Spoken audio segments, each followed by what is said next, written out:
Saya itu cuplikan seorang hakim di salah satu pengadilan di Saudi yang menghadapi kasus yang menurut dia kasus yang paling unik gitu. Apa ceritanya? Saya waktu dikirimkan cuplikan sekitar 8 menit cuplikan itu, ada gambar orang tua, ada seorang ibu tua sekali sudah keriput semua mukanya, ada juga dua laki-laki sudah tua di kiri, di kanannya, di kanan gambar itu ya. Saya belum menangkap pesannya pada saat itu, tapi kemudian saya dengarkan. Mungkin orang kalau tidak mendengar kisah ini, saya juga sempat kirim ke grup teman-teman dai, Allahu a'lam sempat terbaca atau tidak, karena 8 menit biasa membuat orang jenuh untuk mendengarkan.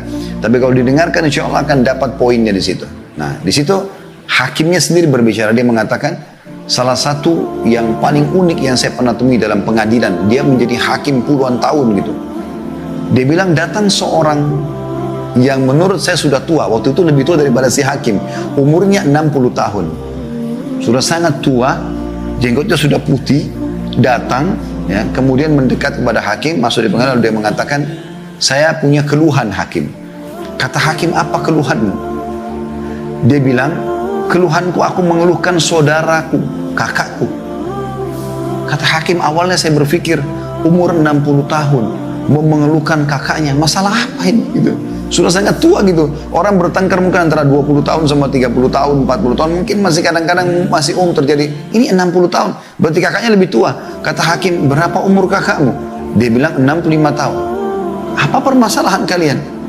Kata dia, ceritanya adalah saya menjadi tentara selama 30 tahun di daerah Tabuk. Tabuk cukup jauh. Di pinggiran Madinah, di pinggiran Saudi, perbatasan. 30 tahun. Dan saya memiliki seorang ibu yang tua. Ibu ini saya titipkan atau dijaga oleh kakak saya yang 65 tahun yang sedang saya keluhkan itu. Kata hakim, lalu apa yang kau keluhkan? Kakakmu menjaga ibumu dan kau pun menjadi askar.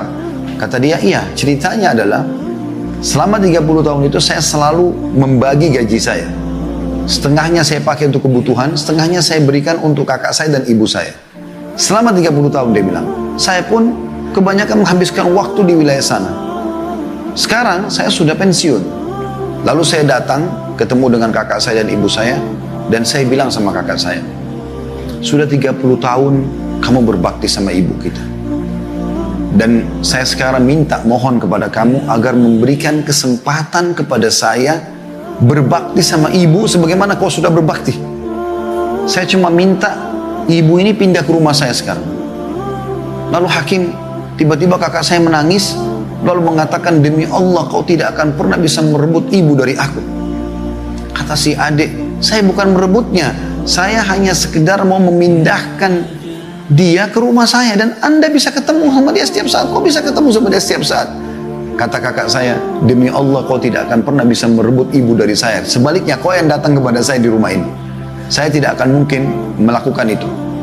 Dia ulangi lagi, dia bilang, saya ulangi lagi, kak, saya hanya memindahkan dia ke rumah saya supaya saya bisa merasakan kenikmatannya berbakti sama ibu sebagaimana engkau telah menikmatinya 30 tahun. Kata kakak saya, kau sudah mendapatkan pahala kami, 30 tahun kau mengirimkan setengah gajimu, maka sekarang biarkan ibu sama saya.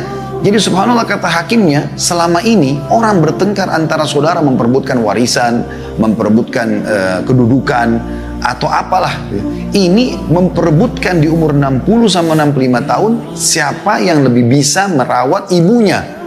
Itu luar biasa gitu.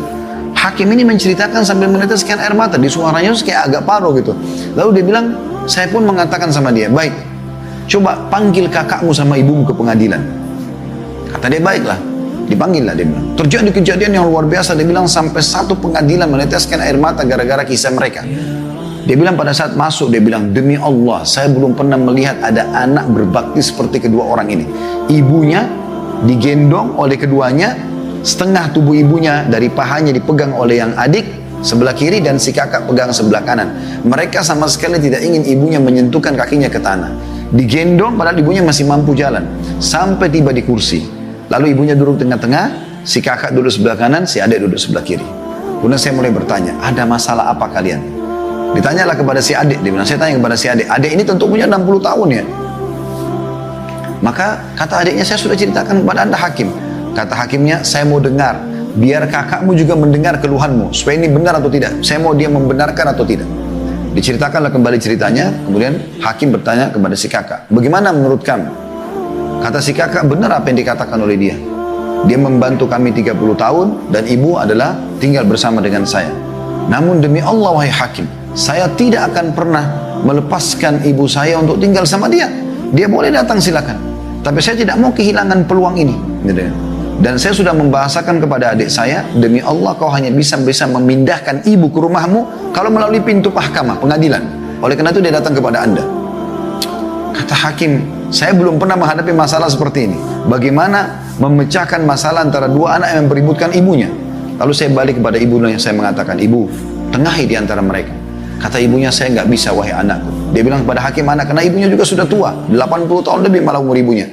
Yang ini ditunjuk si kakak, mata sebelah kanan saya. Yang ini si adik, mata sebelah kiri saya. Dua-duanya ini berbakti sama saya. Saya tidak tahu harus menengahi mereka bagaimana. Maka saya pun berkata kepada si kakak, kalau saya melihat kasusnya, seharusnya memang adikmu punya hak. Dan kau bisa datang ke rumahnya. Dia punya hak untuk dibagi waktu sekarang. Karena si adik mengatakan, saya betul-betul hanya berharap sisa umur saya bisa berbakti kepada ibu saya.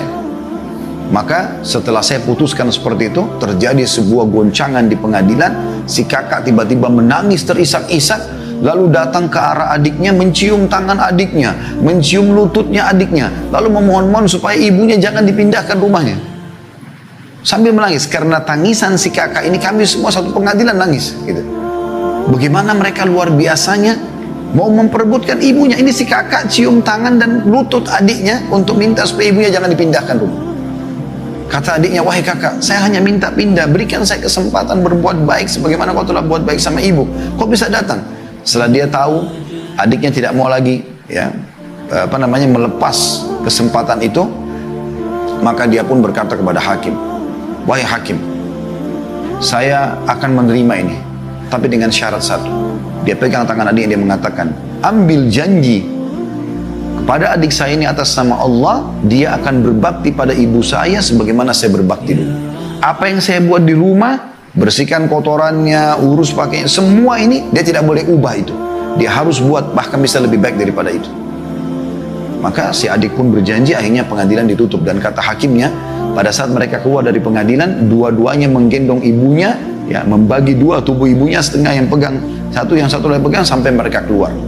Dan ini sebuah kisah yang luar biasa. Di zaman kita sekarang di mana banyaknya kedurhakaan pada orang tua, justru ada orang-orang yang seperti ini masih dalam fitrahnya. Di umur tua pun mereka tidak mau sia-siakan masalah itu. Ini luar biasa teman-teman sekalian. Nah, ini harusnya menjadi sebuah ibrah bagi kita, bagi yang punya orang tua. Jangan karena orang tua kita seorang pejabat misalnya, atau orang yang punya kemampuan, lalu kita anggap, oh orang tua saya mampu, saya nggak usah bakti. Akhi dan ukhti, berikan makanan, berikan kue kesukaannya, berikan sarung, pakaian, apa saja, sabunnya, samponya. Lakukan sesuatu yang kau mampu, mumpung mereka hidup. Pada saat mereka meninggal, peluangmu akan lebih kecil, walaupun bisa dengan mendoakan, menziarahi kuburnya, dengan bersedekah buat mereka. Tapi semasa hidup kau bisa mendapatkan ekstra dengan cara mencium tangannya, datang duduk memenuhi hajatnya, ngobrol-ngobrol saja, apa saja. Ringankan kesedihan mereka, gembirakan hati mereka. Karena orang tua itu teman-teman dengan kita datang saja sudah sangat gembira.